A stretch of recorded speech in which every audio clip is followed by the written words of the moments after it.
Tanggal 31. Hello. Okay, yang ini ialah nasionalisme yang berlaku di negara kita. This is my Malaysian flag and I don't have enough colors for it. It's okay, forgive me.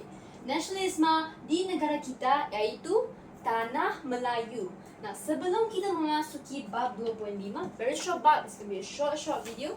First, we perlu jelaskan okay, nasionalisme, what have we learned already? Dalam bab 2.1, bab darjah 1, kita dah jelaskan maksud nasionalisme. Ada 4 jenis maksud. Yang pertamanya, perasaan cinta akan negara dan bangsa.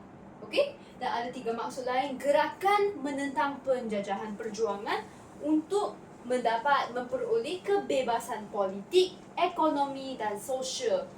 Untuk semangat kebangsaan untuk menentang penjajahan, pembelahan terhadap nasib negara dan bangsa. Dan pada dalam bab 2.2 kita jelaskan kat mananya nasionalisme itu berlaku.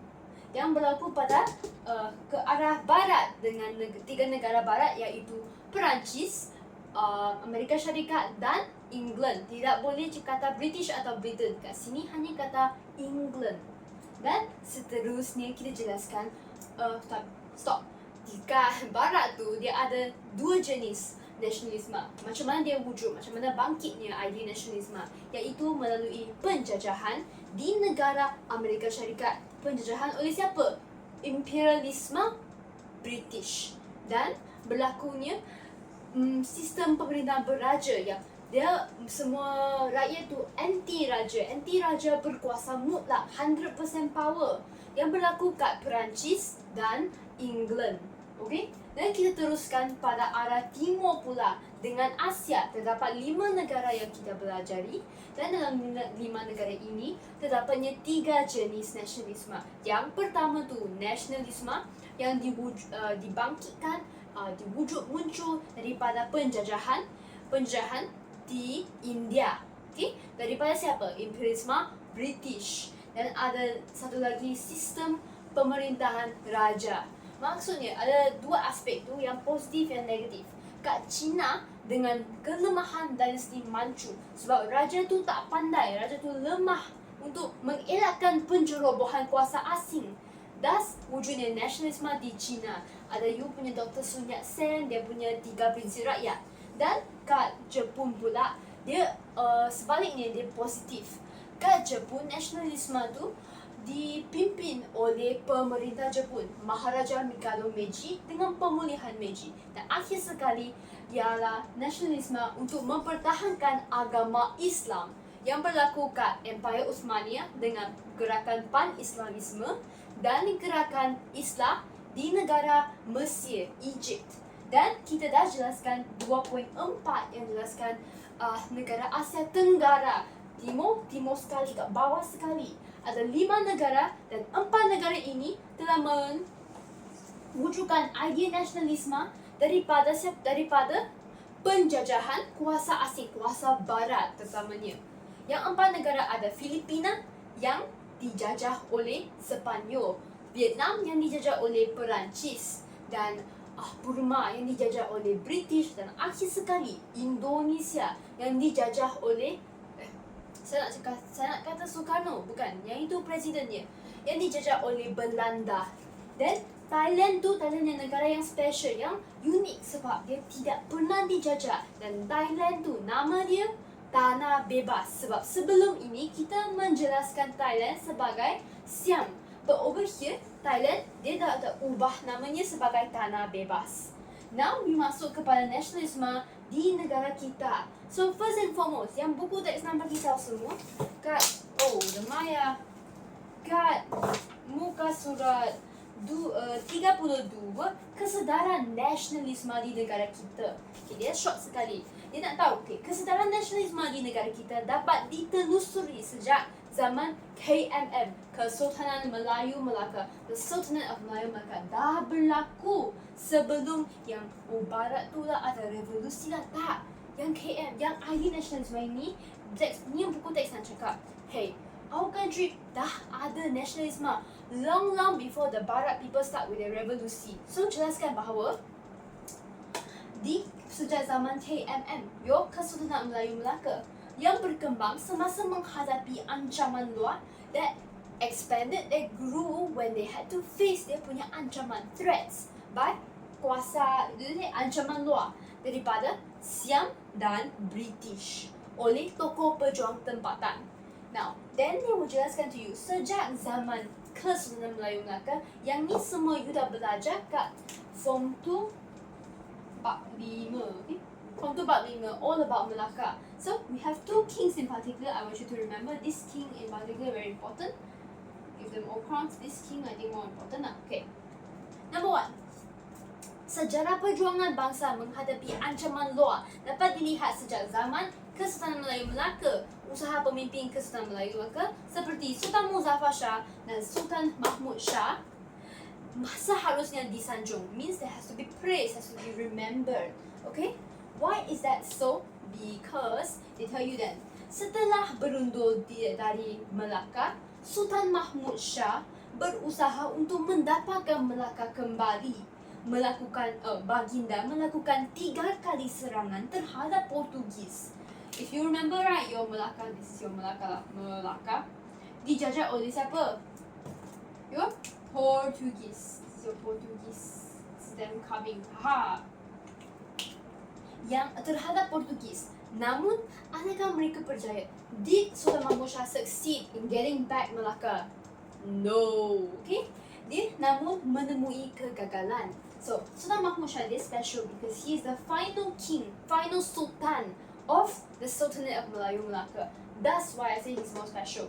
He ran away because the Portuguese take over. Dia mengambil alih, mencerobohi Melaka, and thus your king ran away. That's why they say setelah berundur dari Melaka, dah left, dah dikai. Okay? Then we teruskan lagi. Do they give you about Sultan Muzaffar Shah? No way. So sad. Sultan Muzaffar Shah, no input about him. Amazing. Then we move on then. Melalui perjuangan Sultan Kedah. Okay, yang ni Form 3 Chapter 2. Oh, there's 2, that's not Chapter 2. Aduhai. Yang ni right, dah ada British. Kat sini Portugis kan? Now we talk about the British. The British dah masuk semasa sejarah Form 3. So, sejarah Form 3, melalui perjuangan Sultan Kedah. Dia ada nama sebenarnya. You will find in your Form 3 textbook. Sultan Kedah, Sultan Abdullah Murakam Shah. Usually we only call him Sultan Abdullah. Menentang, went against Syarikat Hindia Timor English. Now this name should be very familiar, right? SHTI, your Shed Company. Sorry. Syarikat Hindia Timor English. Can you reverse this Shed Company? Okay, SHTI. Kenapa? Remember right? For your, I should draw him out. Sultan Kedah. Kedah used to be pretty big because I can name a few states that used to be part of Kedah. Penang is one of them. But how come sekarang Penang has no king? Dah ada Sultan kat Penang. Because their Sultan used to be Sultan Kedah. But melalui this SHGI snatched away, your Francis Line snatched away Penang. It's no longer under Kedah. Thus now, we still don't have a Sultan for Penang. It's a free state, we can say it like that. So, Baginda berusaha mendapatkan Pulau Pinang kembali. Namun, adakah dia berjaya? Well, is Kedah and Penang still the same state? No. So, merupakan sebahagian daripada wilayah Kedah. Your Penang used to be part of Kedah. Perjangan terawal menentang British di Kedah. They're saying that ni Sultan Abdullah, this Sultan Kedah lah yang menentang SHGI is kind of the first punya penentangan terhadap British that happened in Kedah. So, obviously fail lah. Sekarang Kedah and Penang separate states. So we move on then. The point is that kesungguhan dalam menentang penjajah seperti like this one. Chapter 7. Chapter 7 of your Form 3 sejarah. We learn menentang penjajah seperti yang dilakukan oleh, okay, now they give you Dol Said. Dol Said is a pejuang tokoh tempatan over at, if I'm not wrong, it is it Perlis ah? Dol Said. No. Dol Said is Naning Melaka. Because Naning used to not be a part of Melaka, but then the British confused it like this. Same thing combined. So, Dol Said is one of them. Dol Said Dato' Maharaja Lela Pandatlam yang merupakan tokoh for Perak. Then you have your Dato' Bahaman. Dato' Bahaman is a tokoh from Pahang. Then you have Rentak, a tokoh for Sarawak. Mat Saleh, a tokoh for Sabah. Then your Tok Jangut is a bit more special because he's all about the agama Islam. We talk about him, right? He was inspired by the gerakan Islah yang berlaku dekat mana? Mesir, that happened in Egypt. So Tok Jangut dari Kelantan, dan akhir sekali Haji Abdul Rahman Limbong yang merupakan tokoh dari Terengganu. So they just go through a very quick pass by. You don't have to actually remember anything from 3, but the names. So perjuangan mereka, you have how many people here? 1, 2, 3, 4, 5, 6, 7. You have 7 tokohs here. 7 tokohs ni, you just draw men times 7. Okay, 7 men here. Perjuangan bersifat setempat, namun selari dengan erti nasionalisme. Meaning that although these 7 different people, mereka buat perjuangan, right? They all fought for their rights. Dia punya hak, usually for hak mengutip cukai lah. Dia punya hak against the British. Well, although it was only setempat, that means only for dia punya lokasi, not the whole tanah Melayu. Namun selari, it is still相符, it is still equivalent to the erti nasionalisme. They were still doing it for the negara dan bangsa.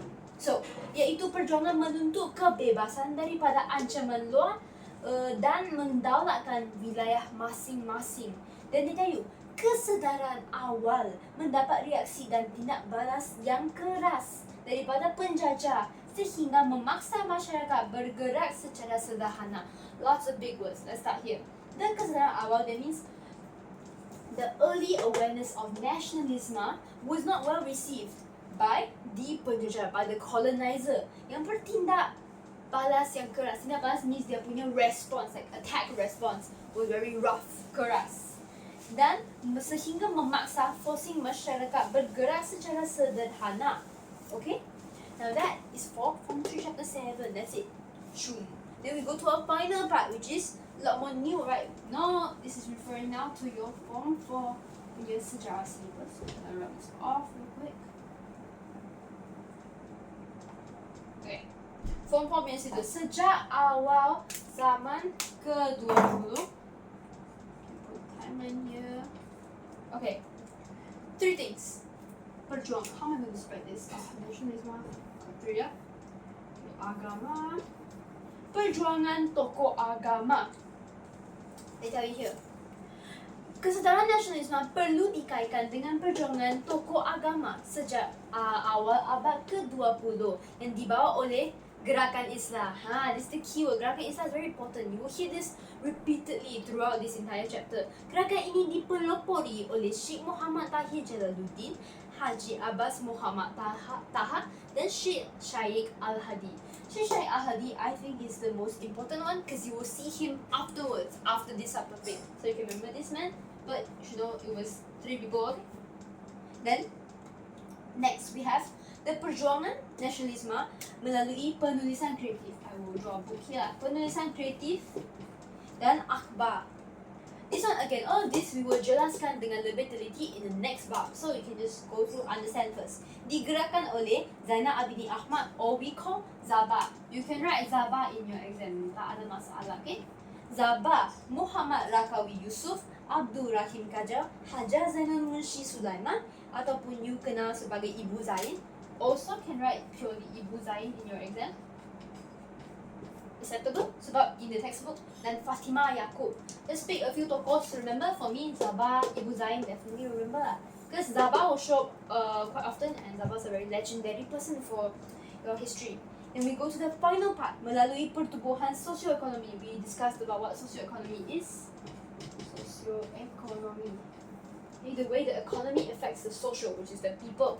Melalui pertubuhan sosioekonomi oleh golongan berpendidikan Inggeris dan Melayu. Okay?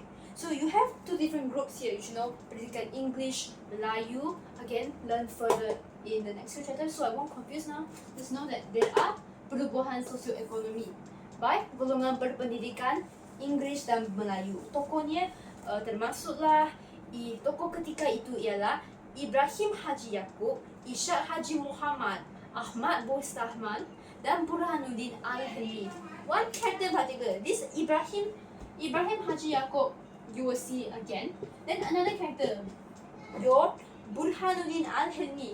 Does his name feel familiar? Look over to muka surat 23. Your maksud nasionalisme, right? Let's show the camera. Somewhere here. There you go. He is one of your tokohs that give a meaning about your nationalism. So that's where you've seen him before. So he memang part of a different part. 2.5, you see his name again. Alright, so we go back to the page we were on. Okay, walaupun menghadapi kekangan kewangan, that means they face halangan, it's like a resistance, kewangan, halangan undang-undang dan pengawasan ketat pemerintah, that means a very strict control by the rulers. Perjuangan mengkritik dan menyedarkan masyarakat tetap diteruskan, and this is it for your nationalism di tanah Melayu. This 2.5 is okay only. The next thing we'll learn is 2.6, which is a lot more important. Okay, keep that in mind. So that is all for today. Goodbye. I'm Dr. Rizal. Love you sejarah. Tanggal 31